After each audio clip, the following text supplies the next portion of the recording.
Comment ça se fait que j'ai toujours des flashs de mon enfance? Est-ce que je suis la seule à y penser régulièrement? C'est peut-être un effet de préservation que mon cerveau emploie pour que les souvenirs restent intacts, qu'ils se perdent pas, qu'ils se mêlent d'hémisphères ou genre qui se ramassent dans un raccoin plus ou moins gluant qui ferait en sorte que je croirais avoir grandi avec les loups ou avoir vécu toute ma jeunesse seule dans une immense villa. En tout cas, chose certaine, je veux pas avoir le souvenir de m'appeler Rémi sans famille puis de pas avoir d'amis. What the fuck, pareil, cette émission-là.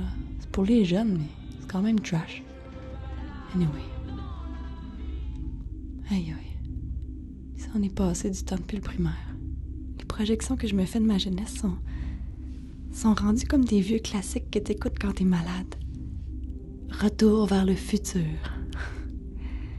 Mais je me tanne pas. Ils ont pas besoin de post-production, eux autres, ou de gros effets, là.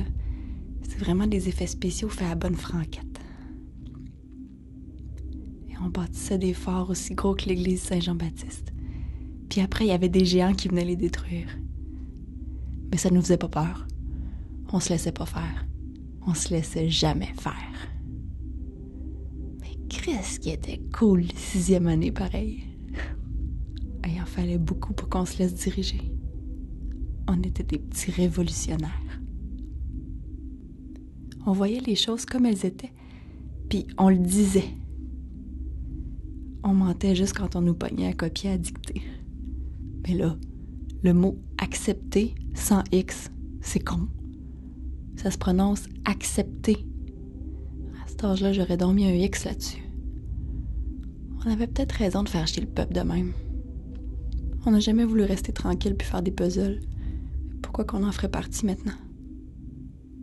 On voulait juste jouer dehors, même quand il pleuvait.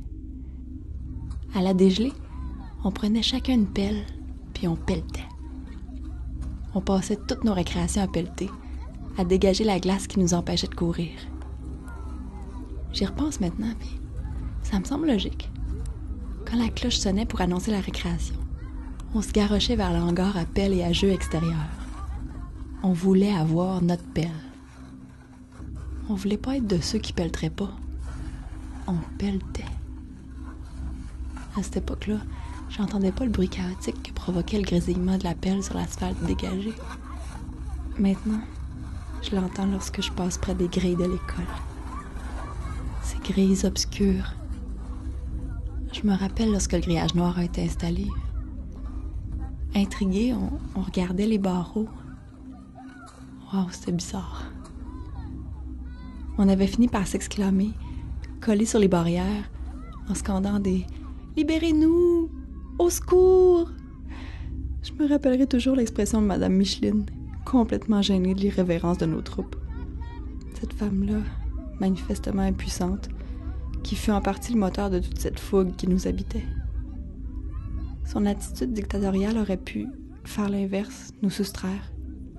De notre naïveté, de notre impudence, on voulait pas vraiment déclarer la guerre à Madame Micheline, mais c'est ça qui s'est passé. Je sais toujours pas si c'était ses méthodes d'enseignement, une folie qui l'habitait, ou peut-être cette façon qu'elle avait d'être aussi maternelle.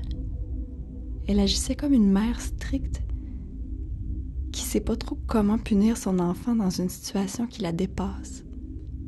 Je me rappelle sa main agrippant mon bras quand je restais debout à faire la statue, à refuser d'obéir. Immobile, je savais pas trop si j'avais tort ou si j'avais raison. Je restais là, à regarder derrière toi. Cette manière qu'elle avait d'être si gentille et de devenir en moins de 2 comme une hostie de folle. Tu lançais des objets. On était tous si différents autour de ton verre d'eau, en cercle. Une de nos camarades y avait introduit du savon à vaisselle. On savait bien que c'était pas du poison, mais regarder Madame Micheline debout, le verre à la main, on était comme figés. On était vraiment... Excusez-moi, madame.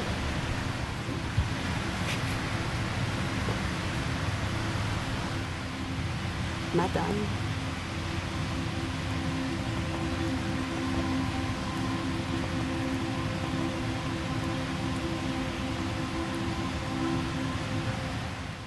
On était vraiment